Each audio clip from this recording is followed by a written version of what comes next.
بسم اللہ الرحمن الرحیم۔ شروع کرتا ہوں اللہ کے پاک نام سے جو بہت بڑا مہربان نہایت رحم والا ہے۔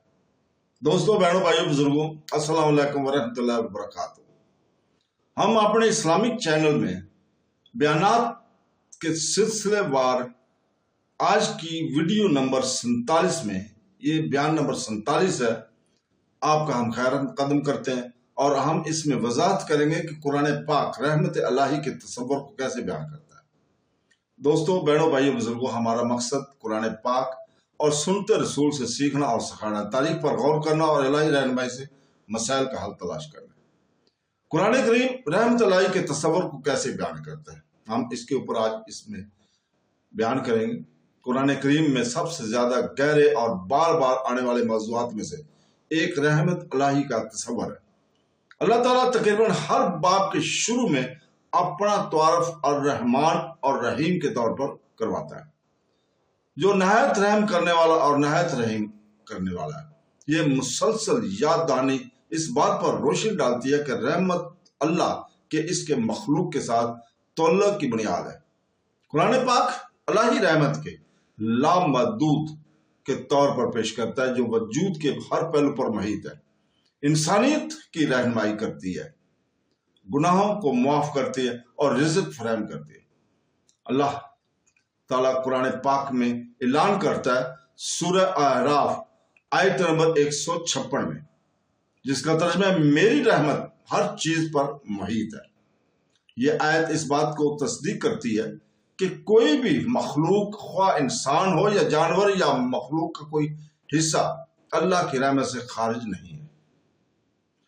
یہ کائنات کی ہر تفصیل سے گزرتا ہے، سورج کے طلوع ہونے سے لے کر بارش کے گرنے تک اور خوراک کی فراہمی سے لے کے زندگی کے تحفے تک۔ یہ آفاقی رحمت مومنوں اور کافروں دونوں پر پھیلی ہوئی ہے، کیونکہ اللہ تعالیٰ سب کو رزق اور موقع فراہم کرتا ہے۔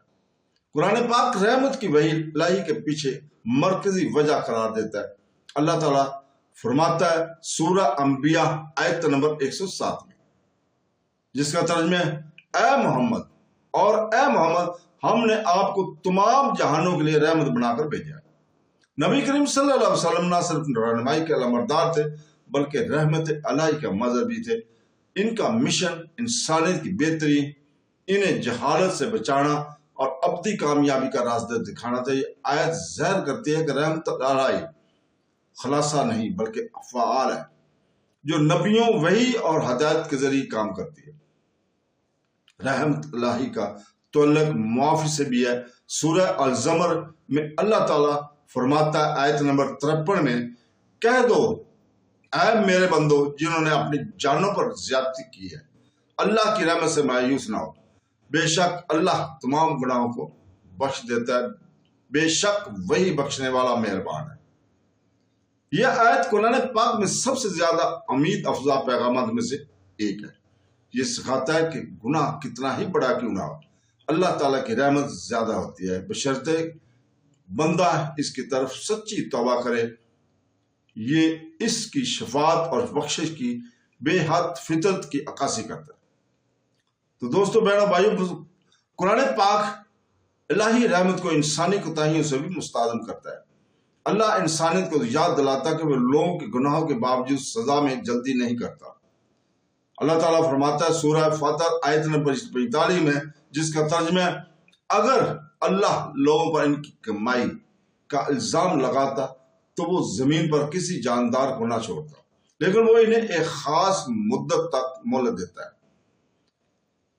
اس میں تاخیر بذات خود رحمت کی ایک شکل ہے، جو لوگوں کو سوچنے، توبہ کرنے اور اپنے خالق کی طرف لوٹنے کا وقت دیتی ہے۔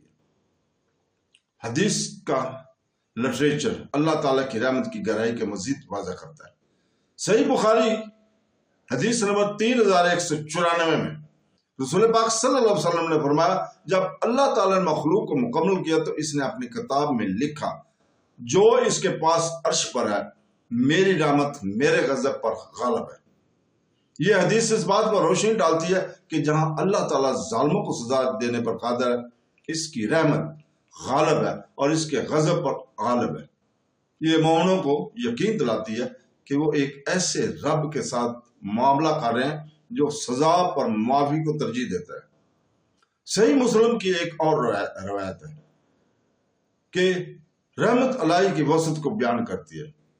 رسول پاک صلی اللہ علیہ وسلم نے فرمایا، اللہ تعالیٰ نے رحمت کے 100 حصوں میں تقسیم کیا اور اس کا ایک حصہ جنوں اور انسانوں اور حیوانات اور حشرات اور ارض میں اتارا ہے، جس کے ذریعے وہ ایک دوسرے سے محبت کرتے ہیں، ایک دوسرے کے ساتھ حسن سلوک کرتے ہیں، اور اس کے ذریعے جانور بھی اس خوف سے اپنے بچے سے اپنا گھر اٹھا لیتا ہے کہ کہیں اسے نقصان نہ پہنچے۔